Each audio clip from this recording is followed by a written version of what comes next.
La mejor música en tu radio. Radio Guadaira. Son las 10 de la mañana y 37 minutos en la sintonía de Radio Guadaira. En esta mañana, como siempre, ya saben, medio soleada. Ahora brilla el sol, por lo menos en la Plaza del Duque. Aunque, como ya anuncia la Agencia Estatal de Meteorología, pues parece que vamos a tener lluvia durante toda la jornada. Bueno, hasta el Hospital de San Agustín nos vamos. Allí, como cada mañana de miércoles, hablamos de medicina.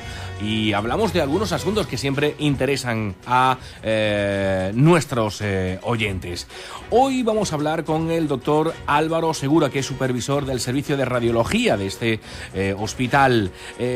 Muchas veces hacerse una prueba de rayos X, una resonancia, parece algo común en nuestros días.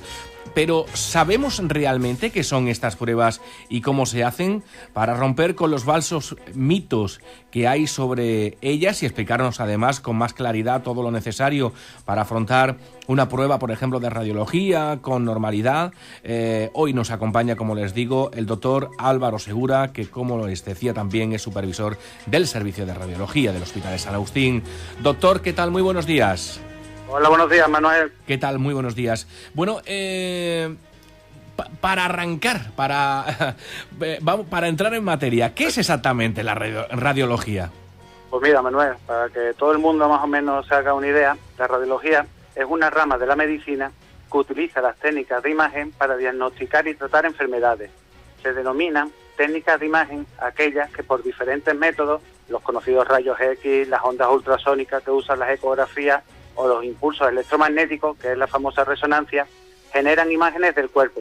Además de aportarnos una información morfológica, es decir, cómo es el cuerpo, también nos dan una información de si existen alteraciones funcionales. Doctor, es una herramienta muy importante para la medicina. ¿Qué importancia tiene el poder contar con un instrumento como este? Pues mira, Manuel, la radiología ofrece muchísimos beneficios para los pacientes y para los médicos. La radiología básica, como son, por ejemplo, los conocidos rayos X, por ejemplo, nos permiten a los médicos ver los huesos, otras partes del cuerpo, con el fin de hacer un diagnóstico y ver la progresión de una lesión o de una enfermedad y los procedimientos que se deben de seguir a continuación. Una de las grandes virtudes que tiene la radiología es que son pruebas con muy escasos riesgos, son muy rápidas, son indoloras y además no son invasivas. Y según nos dicen los datos, el 80% de las decisiones clínicas, es decir, las decisiones que toman los médicos, está basada en pruebas radiológicas. La radiología está en una constante evolución y es actualmente una de las herramientas básicas en la sanidad. Y realmente a la radiología ahora mismo, cada vez con la tecnología que tenemos, le es más difícil a una enfermedad permanecer escondida. Doctor, suponemos que como casi todo en medicina, habrá muchos tipos de pruebas radiológicas. Háblenos un poquito sobre ellas, con las más habituales, las más complicadas. Cuéntenos un poquito, ¿en qué consiste la modalidad de radiologías que puedan existir? Pues mira, la prueba más habitual en un servicio de diagnóstico por la imagen es sin ninguna duda la radiología convencional, o lo que es lo mismo, la radiografía de toda la vida. Gracias a la rapidez con la que se realiza y la gran cantidad de información que nos aporta, es la prueba de elección en la mayoría de los casos. Después, pues le seguirían seguramente las ecografías, las mamografías, los TAC, las resonancias, todas ellas. También te digo que normalmente casi todas las pruebas radiológicas son complementarias unas de las otras. Es decir, porque te hagas una, no estás exento de que te puedan hacer otra. Por ejemplo, un paciente que tenga un cólico nefrítico, se realiza primero una radiografía de abdomen y dependiendo de los resultados, pues pasará probablemente a la ecografía o al TAC. Todo esto siempre irá de la decisión que tome su médico y el médico radiólogo de nuestro servicio. Háblenos del personal que realiza estas pruebas. Pues mira, en la mayoría de los casos, el personal que le va a realizar una prueba radiológica será un técnico especialista en radiodiagnóstico, que es el personal sanitario que está formado y especializado para la obtención de registros gráficos del cuerpo, utilizando para ello diferentes fuentes de energía. Como hemos dicho antes, pues son los rayos X, las ondas ultrasónicas para la ecografía, los campos electromagnéticos de la resonancia, etcétera. Todos estos procedimientos siempre se hacen bajo la supervisión de un médico radiólogo que verificará la idoneidad de cada procedimiento. Cuando uno escucha todo este tipo de expresiones, uno muchas veces puede pensar que realizarse pues una prueba de este tipo pues puede conllevar algún tipo de peligro. ¿Esto es tal que así, doctor? Bueno, pues mira, realmente las pruebas son relativamente casi todas inocuas. Lo que sí siempre hay un poco más de controversia es con los medios de contraste. Y ahí existe muchísima tela por cortar. Es un tema súper extenso, intentaré resumírtelo así brevemente para los oyentes. Dice que en el empleo de los medios de contraste por vía intravenosa, es decir, pinchándolo por la vena a los pacientes, es un método que se usa en radiología muy habitualmente. Y lo que va a hacer este medio de contraste va a ser aumentar la diferencia entre zonas patológicas y zonas sanas. En la actualidad usamos en nuestro servicio de radiología dos tipos de contraste totalmente diferentes.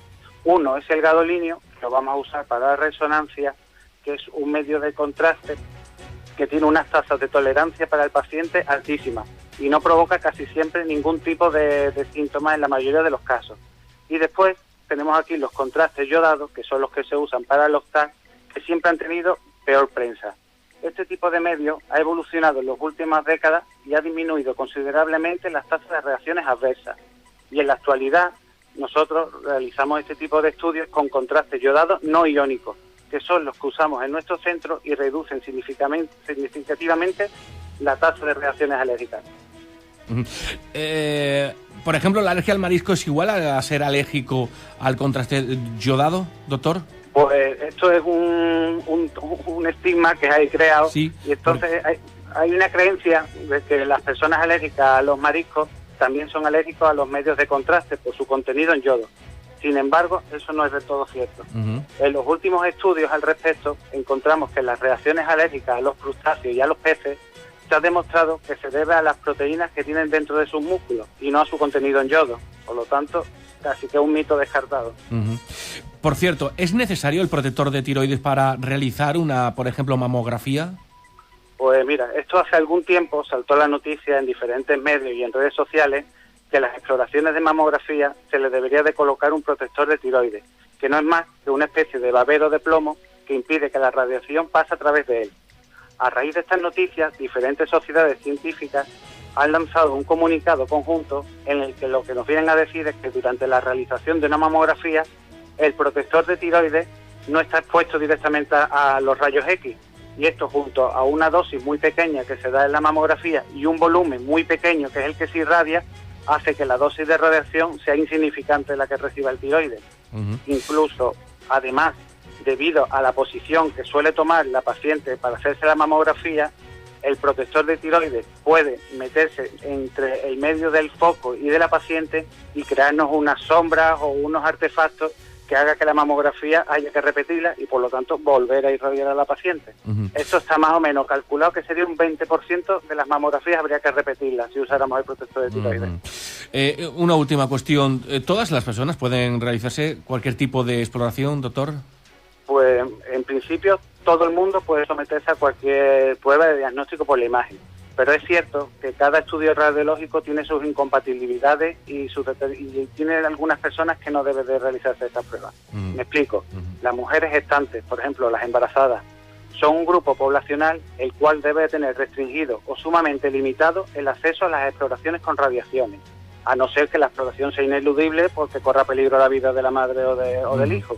Entonces, nosotros en la unidad de radiología seguimos un principio básico que es el principio ALARA, que es una norma que lo que nos viene a decir es que debemos de aplicar la menor dosis radiológica como sea posible. Eso con respecto a la radiología, los rayos X conocidos. Después hay ciertas medidas que se deben tomar con los pacientes que se deben de someter a una resonancia. Por ejemplo, pacientes que tengan marcapasos, neuroestimuladores, válvulas, cualquier objeto metálico debe de comunicárnoslo. Pacientes, por ejemplo, que se tengan que realizar TAC con contraste, lo que hemos hablado antes. Pues por supuesto personas que hayan tenido una reacción adversa a este medio de contraste, pacientes diabéticos que estén en tratamiento, con insuficiencia renal, también deben de comunicárnoslo porque habrá que tomar unas medidas especiales. Pero en principio todo el mundo puede hacerse una prueba radiológica.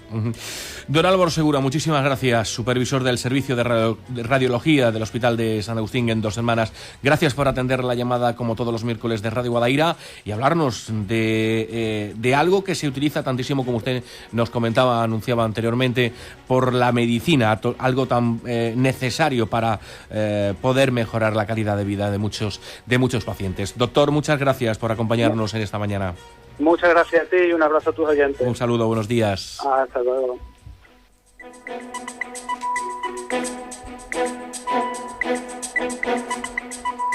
Enseguida les contamos otros asuntos. Nos vamos hasta la Residencia Guadaira en tan solo unos momentos, aquí en Radio Guadaira. No se vayan. La mejor música en tu radio. Radio Guadaira.